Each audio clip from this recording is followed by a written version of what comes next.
قربانی، اس کے پیچھے اللہ پاک کی حکمت کیا ہے؟ اگر اس بارے میں بھی کچھ مدنی پھول میں ارشاد۔ بنیادی طور پہ یہ ہے کہ ہمارے ہاں جو لفظ قربانی ہے وہ عام طور پہ جانور کی قربانی کے حوالے سے معروف ہے، اور اس کے ساتھ اگر ہم زیادہ نسبت کو جوڑتے ہیں تو جو حضرت اسماعیل علیہ السلام کی قربانی ہے کہ ایک انسان کی قربانی، تو یہ اس کے ساتھ جوڑ دی جاتی ہے۔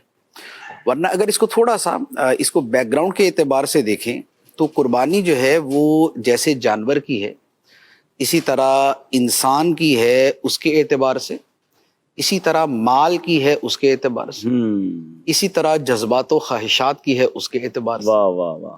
تو یوں جو قربانی کا دائرہ ہے وہ بہت وسیع ہو جاتا ہے، اور اس کے پیچھے ہمارے دین کی بنیاد ہے وہ کیا ہے؟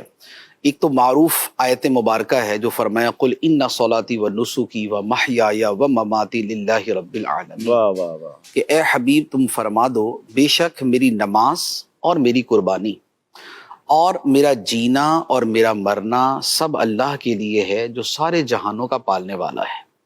تو یہ آیت مبارکہ جو ہے یہ اس مفہوم میں ہے کہ بندہ مومن کی ساری زندگی ہی قربان ہے اللہ تعالیٰ کے احکام کے لیے اور اس کی رضا کے لیے۔ سبحان اللہ، سبحان تو اب جب زندگی اپنے جملہ لوازمات و مناسبات کے ساتھ قربان ہے تو اب اس سے پیچھے کوئی چیز باقی نہیں رہتی۔ دوسری بات ایک اور آیت مبارکہ ہے اور وہ بڑی خوبصورت ہے، اس میں اسی مفہوم کو کچھ زیادہ واضح کیا گیا ہے۔ وہ یہ ہے کہ قرآن پاک میں ہے اللہ تعالیٰ ارشاد فرماتا ہے ان اللہ اشتری من المؤمنین انفسهم واموالهم بان لهم الجنہ، واہ۔ بے شک اللہ نے مومنوں سے ان کی جانیں اور ان کے مال خرید لیے اس بدلے میں کہ ان کے لیے جنت ہے۔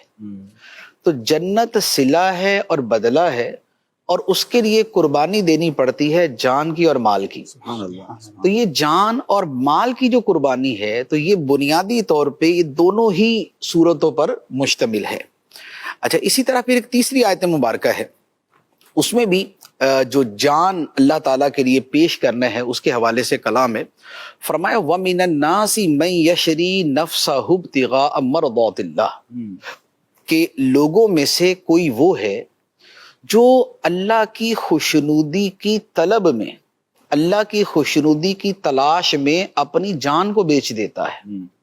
یہ ان صحابہ کرام کے بارے میں تھی کہ جنہوں نے اپنے مال، اپنی جانیں اللہ کے لیے قربان کی، واہ۔